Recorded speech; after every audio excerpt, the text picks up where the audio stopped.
gloire et de bonté. L'heure est venue pour que la puissance d'en haut se manifeste dans la vie de tes enfants. Je te supplie que les anges célestes nous visitent et marchent parmi nous afin d'amener nos lèvres à te magnifier, à t'exalter. Parce que tu es le grand Dieu qui fait des merveilles, des prodiges dans la vie de tes enfants. Aujourd'hui encore, tu nous donnes l'occasion de nous réjouir devant ta face pour tout ce que tu fais dans nos vies, dans le ministère, pour nos proches, que tu as guéri, que tu as sauvé, que tu as oint, dont tu as changé le statut pour nos proches, pour nos enfants, à qui tu donnes l'assurance que tu es là. Aujourd'hui encore, tu veux nous donner ton assurance et tu nous livres des côtes pour toujours te magnifier. Que ton nom soit glorifié, magnifié, exalté, honoré, distingué, élevé, applaudi au nom de Jésus. Acclamez pour nous. Je suis dans la joie quand on me dit allons dans la maison du Seigneur.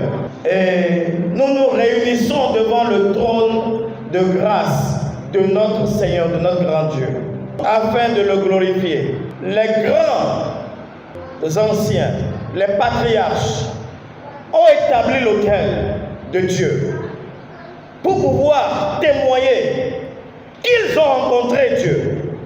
Et ils viennent le rencontrer pour se souvenir de la promesse qu'il y a dans cette rencontre. Nous ne venons pas devant l'autel de Dieu pour rien.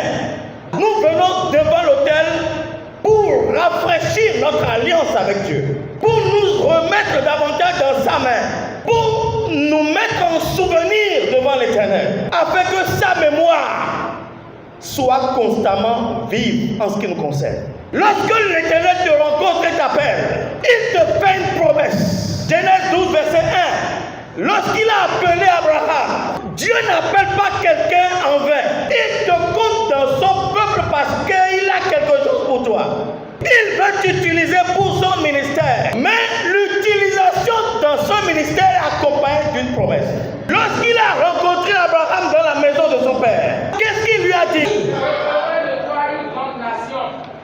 Verset 1. Sors de ton pays, romps avec les pratiques de ton pays. Les sacrifices idolâtres, sors de ça. Les relations qui te maintenaient sur terre, sors de ça. Les assurances que tu avais, sors de ça.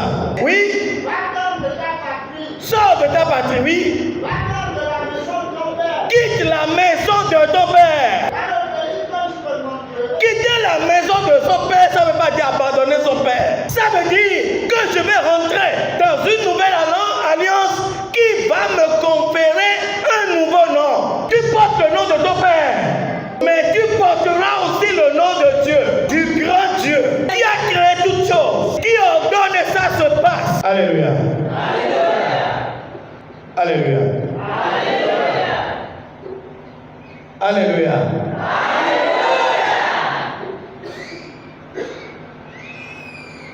Nous ne sommes pas dans une alliance ordinaire. Nous sommes dans une alliance qui gagne. Nous sommes dans une alliance où devant toi, tes ennemis vont courber les chines. Nous sommes dans une alliance qui va te rafraîchir et qui va te donner une onction de distinction parmi tes pères. Oui, continuez. Oui.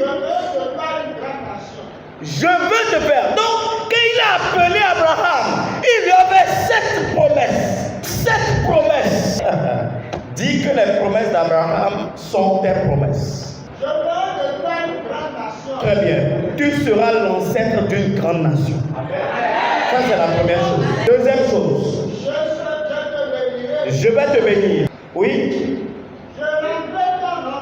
Je rendrai ton nom grand. La bénédiction, c'est vraiment la chose la plus merveilleuse qui puisse nous arriver. Lisez-moi Deutéronome 28, verset d'abord 8. Ensuite, on va lire 12.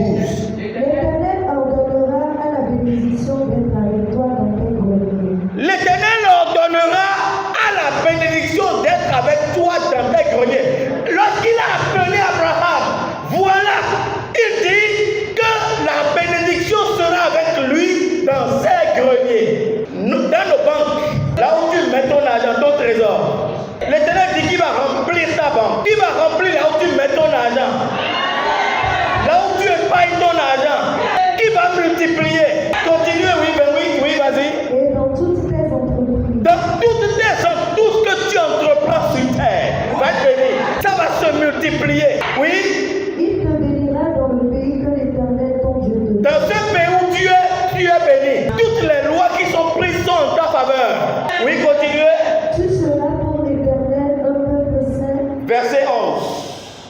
L'Éternel te comblera de bien. Il te comblera, c'est-à-dire tu seras ivre de bien. Que ça s'accomplisse dans nos vies. Oui. En multipliant le fruit de tes entrailles. Il va multiplier, tu auras beaucoup d'enfants. Je vous ai dit que ce n'est pas seulement enfants biologiques. Ça peut être des enfants, des gens que tu rencontres sur ton chemin et qui t'appellent papa, qui t'appellent maman. Toi-même, tu en auras. Et Dieu va aussi mettre d'autres enfants sur ton chemin. Oui, continuez. Le fruit de tes troupeaux et le fruit de Si tu as une bête, que tu ne commences pas à élever cette bête à cause de toi, va se multiplier, la maison va se remplir de bêtes. Oui, continuez. dans le pays que l'Éternel a juré à tes pères de te donner. Très bien. C'est cette bénédiction qu'il a accordée à Abraham et qu'il t'accorde aussi aujourd'hui. Revenez en arrière. Oui. Je bénirai ceux qui me béniront. Je bénirai ceux qui te béniront. Sur ton chemin, toute personne que tu vas rencontrer, qui va dire du bien de toi, qui va se lever pour toi, qui va te défendre, qui va te montrer un chemin, l'Éternel dit, je vais les bénir. Ensuite, oui. Je maudirai ceux qui me maudiront. Ah, il ne faut pas que tu me maudis, sinon tu es maudit. Vous voyez pourquoi est-ce que dans le peuple de Dieu, on doit se bénir. Si Dieu dit qu'il bénit celui qui te bénira, et que dans la communauté que nous constituons, celui qui te maudit à côté de toi, qu'est-ce qui va se passer? Et est-ce que la prière qu'on fait là va marcher dans sa vie?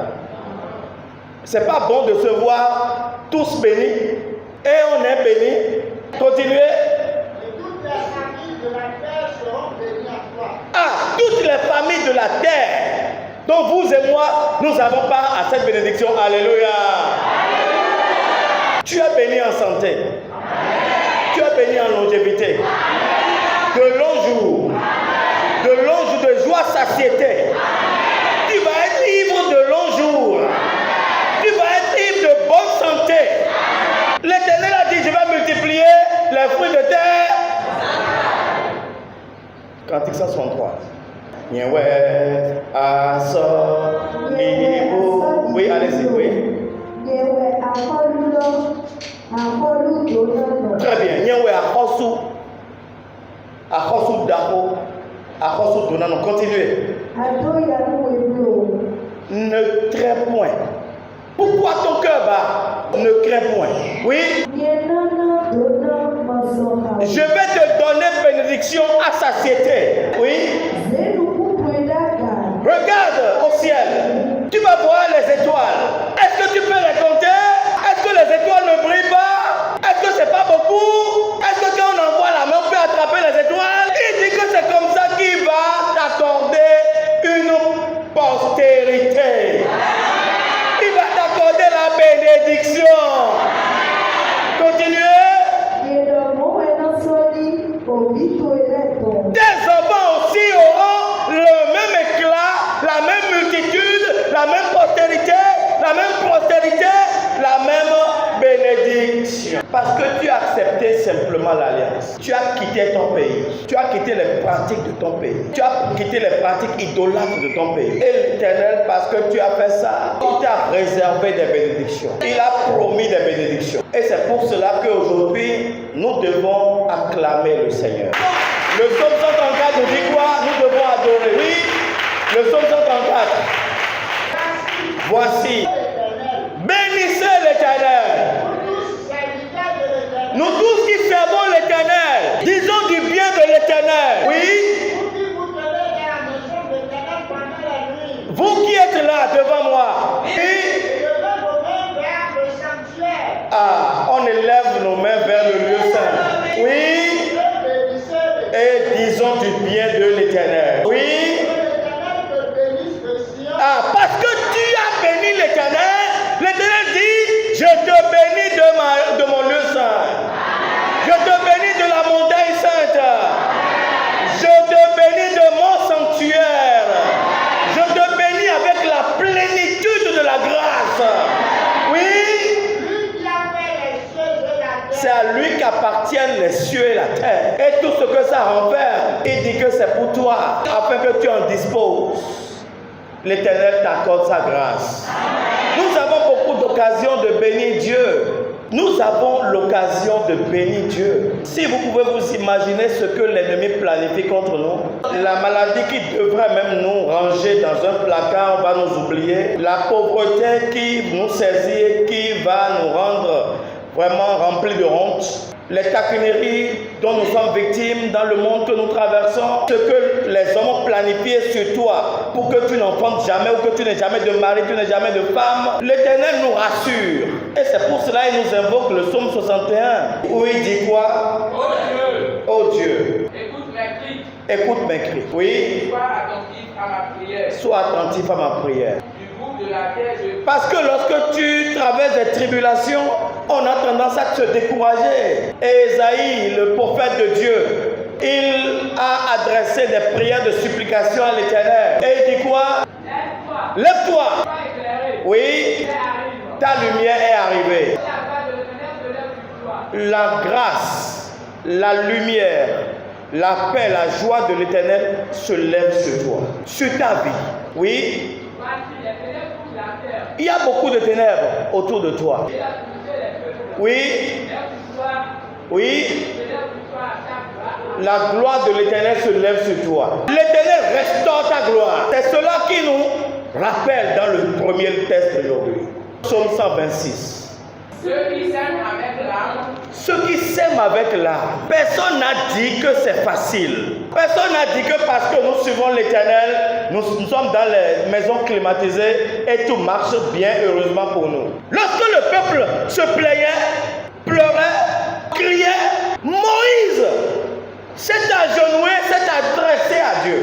Il dit, Éternel, est-ce que tu nous as sortis d'Égypte pour aller nous engloutir dans la mer? Est-ce que tu m'as sorti de la maison de mon père pour que je vienne dans l'église céleste et continue de subir la honte? L'Éternel lui parle dans les oreilles. Il dit, mon nom ne crains point. Dis-leur de garder le silence. Parce que celui qui est en train de les pourchasser là, celui qui planifie contre eux là, celui qui est en train de comploter contre eux là, aujourd'hui avant la fin du jour, vous n'entendrez plus parler de lui. Il a fallu la prière dans les larmes.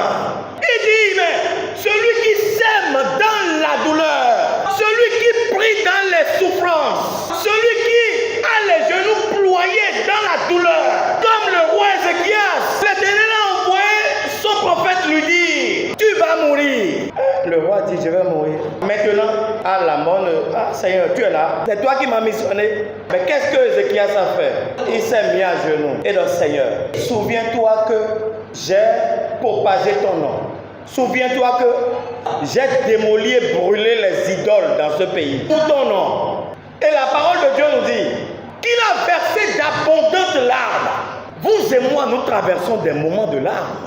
Quand tu es désespéré, quand tu es abandonné, quand on te piétine, quand tu regardes à gauche, à droite, tu ne vois personne, quand tu es dans une maladie, tous les médecins ont pronostiqué la mort, quand tu vis dans une pauvreté, les gens se moquent de toi, quand tu manques d'enfants et les gens t'insultent. Le roi Ézéchias dit, Seigneur, souviens-toi de nous. Nous traversons ça tous les jours. Il y a certains qui ont la faiblesse d'aller s'en remettre à ceux qui mettent des scarifications sur le corps ou bien des gens qui vous conseillent d'aller vous prosterner devant les idoles pour des sacrifices. Il y en a qui se perdent de cette façon. Moïse s'est appuyé contre son Seigneur dans les pleurs. Le roi Ézéchias pareil. Nous nous souvenons encore de Anna, pareil. Dans 1 Samuel 1, verset 9 à 10. Quand ils sont allés en pèlerinage à Silo, en pèlerinage pour aller rendre grâce à Dieu, qu'est-ce qui s'est passé? Anna était une femme stérile. Et la Bible nous dit que chaque fois qu'elle s'apprêtait, la famille s'apprêtait pour aller en pèlerinage, sa coépouse Pénina lui imposait des mortifications. Oui. Lui prodiguait des mortifications. Ça quoi? Sa rivale. Lui prodiguait. Vous savez ce que c'est qu'une rivale? Celui qui est en compétition avec toi. En compétition pour les avantages. En compétition pour l'onction. En compétition pour le même mari. Elle lui imposait des mortifications. Oui, allez-y. Sa rivale lui prodiguait des mortifications. Beaucoup de douleurs. Pour la porter à s'irriter de ce que l'Éternel l'avait rendu. Pour l'énerver. S'énerver contre Dieu. De ce que Dieu l'avait rendu stérile. Alors qu'effectivement Dieu l'avait rendu stérile. Mais parce qu'elle subissait des mortifications. Et que malgré ça, continuez. Anne se leva après que l'on eut mangé et bu à Silo. Elle se leva, s'est rendue en pèlerinage. Elle n'a pas dit je reste à la maison. Elle n'a pas tourné le dos à son Dieu. Elle n'a pas dit mon Seigneur est incapable. Elle se cachait, pleurait. Elle n'a pas dit Pénina, je t'insulte aussi. Après elle essuie ses larmes, elle prend le chemin pour aller adorer à Silo. Quand on a fini de manger après l'adoration, elle est rentrée seule dans le temple. Elle prend sa bougie. Elle s'agenouille devant l'autel. L'amertume dans l'âme. L'amertume dans l'âme, la douleur dans l'âme, la souffrance dans l'âme, les pleurs dans l'âme, le cœur amer. Oui.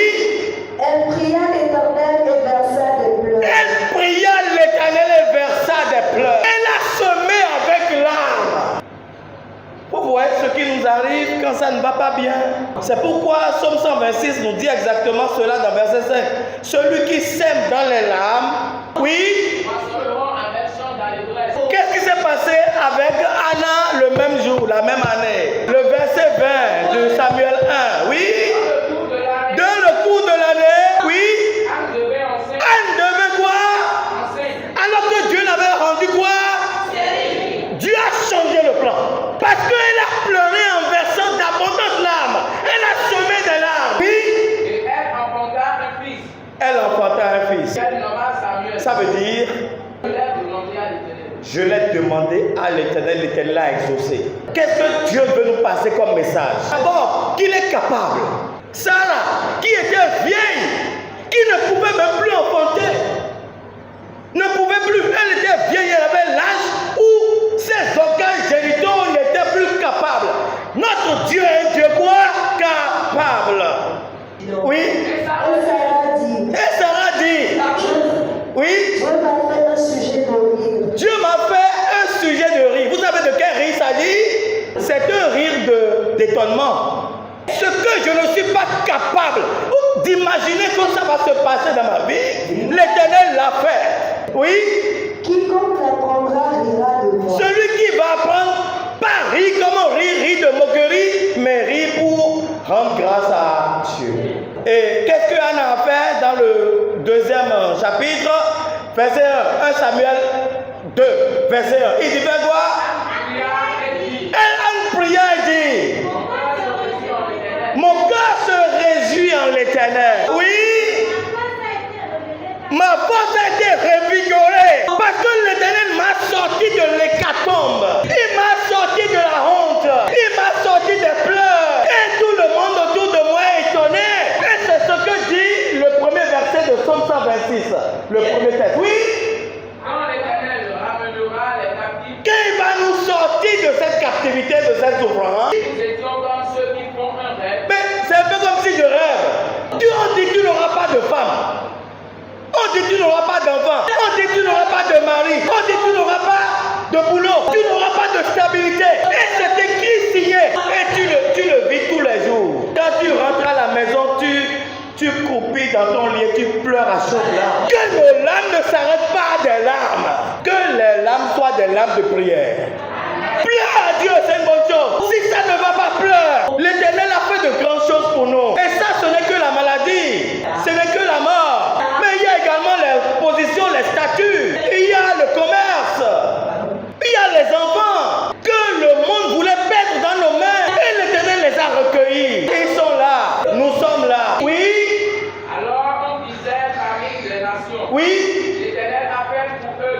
choses. Les nations qui te riaient au nez ont vu, entendu.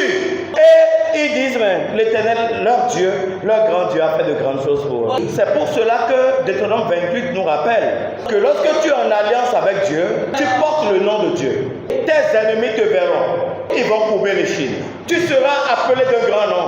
Tout le monde te craindra. À cause de ton statut, les gens se réjouiront de ton succès.